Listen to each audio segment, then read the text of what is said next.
Thanks, many thanks, 1,000 thanks, million thanks for this beautiful trip, for taking us, showing us India. And I think it was the right way to do this trip first, and then to make the workshop afterwards, because for us it's a totally new world. For us it's something very special, and we are very grateful and thankful for this beautiful trip, and we are really humbled by this beautiful country and by this rich culture, by this very nice people, and yeah, that's first of all I want to be very thankful for this, what you have offered us and organized and done and everything. I will go very fast to the point. As you know, I'm Lebanese German. Sometimes my German genes just like pop up and they say we're running out of time. And there's something very good. I think we have a very tough and very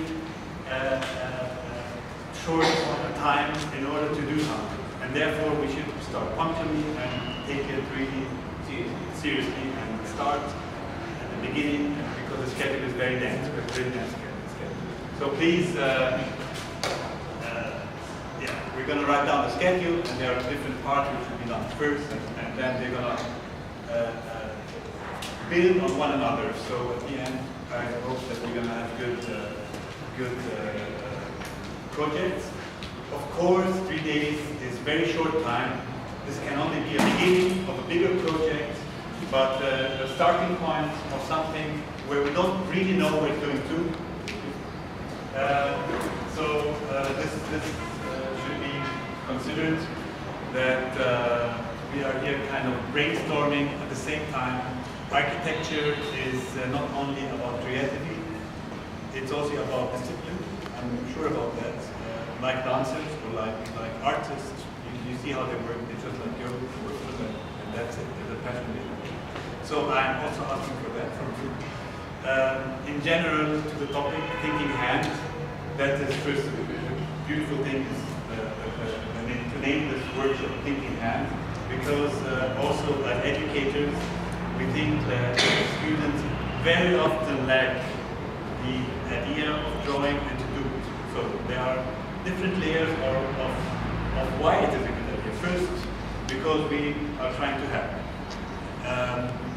This is one thing. The next thing, as an educator, I think like it's important to get the experience, like what is the drawing, what is the build part. So the next step, we're going to try to implement one of these projects. We're going to see which way it's going to go. Let's say it's not fixed at the moment, but I think a lot of opportunity slowly are opening in order to build something in these neglected societies. What is strange maybe about it, they come 1,000 kilometers to this place in order to have. There's also problems everywhere. But I think this called the next let's say level is not only to help, to learn, it's also cultural inter-exchange, to get to know other cultures, to get to know how people live, other places. This is always good also to know where you're standing, what are you doing, what is better, what is less good, what is advantage. And that's very, very important, especially as societies are just like going closer and closer, and the borders are kind of, I mean, it's calm. It was a calm of time, and it's a little bit now. But slowly we're experiencing this, and we're going to see that the next generation, or your generation, is going to be much closer to every other country than when I was in your age. It was really more far away, and before it was even something we could never have reached. So this is another aspect.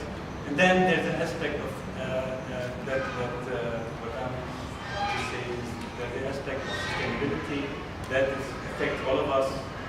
When I talk about the world dimension, means also that the climate change is happening, and we're going to have KETHAM'S. He's going to have also going to give a lecture about energy design, how to design buildings which are energy sufficient, which are and that's very important, especially also for slum areas, because over energy is something which is not there, which gives power, which gives empowerment, and therefore to save energy or not to need energy to have buildings that produce even energy, I think that future is going to be key to change a lot.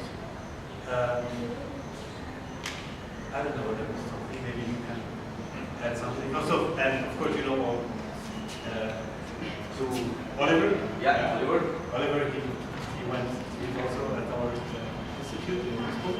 And Volker, he's just a newcomer now, arrived yesterday. He's also from the Institute of Building Construction in Duisburg. He's specialized, can you say, on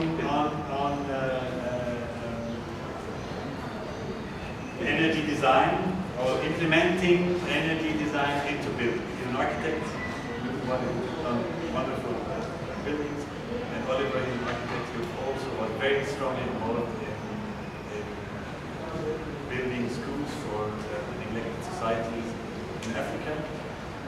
But I think this is going to, the workshop, we're going to work, and in between we're going to have intermediate lectures, which are going to take part in the lecture hall. And the lecture hall, and step by step, we're going to try to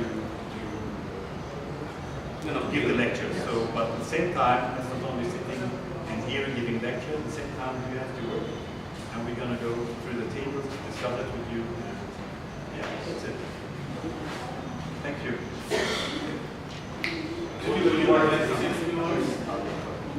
Yeah, maybe. Yeah. So the next thing we're gonna do, just getting straight to the point here, is gonna form groups. 4 people per group, so we're gonna have 8 groups in the workshop, and there will be 3 major topics to focus on. One is urban strategy, like how that slum is situated within the city, looking at the slum itself as a city, or how it works organization-wise. Another topic will be a community space for the slum. So basically a space where people can have their religious festivals, where people can even rent out the place and make a business out of it, or whatever ideas you come up with. And also the way it's constructed, of course, is important. And then the third aspect is housing itself. Housing, shelter for the people. How can housing be improved in terms of energy design, ventilation? How can it be affordable for the people? How can we even make it cheaper but nicer looking? And what other aspects are there? So this is what we're aiming to do here. First task will be give all visitors the slum. And when we go somewhere to an area which is different from our area, we sometimes have the tendency to immediately change things without looking what has already been good there in that area. And we might even, our changes might bring not an improvement, but like let go of good things, you know? Like for example, the people living in the slum, it's organized like a village, right? So let's say we would all put them in a skyscraper building. They couldn't have that community life anymore. It would be, of course, very economic, but we would destroy some of the qualities which are there. So the first task is, after we form the groups, we want you to write down all the pros and cons that you associate with the visit in the slum area in general. So what is good there, what's bad there, what needs improvement, but what needs to be preserved. Okay? This will be the first task for lunch. You discuss that in groups, and then we're going to take the most crucial parts and keep them. Second task after that, will be, okay, you have discussed the topic, and then second task is we need to find ideas what you want to do. And basically the two crucial questions are, what do I do and why do I do it? Yeah, only what and why. This is the answers we want to have till lunch. Yeah, we don't want to know how, we don't want to know construction details or anything. Yeah, we don't want to talk about material or we can, but most important is what do you do? Yeah, and why do you do it?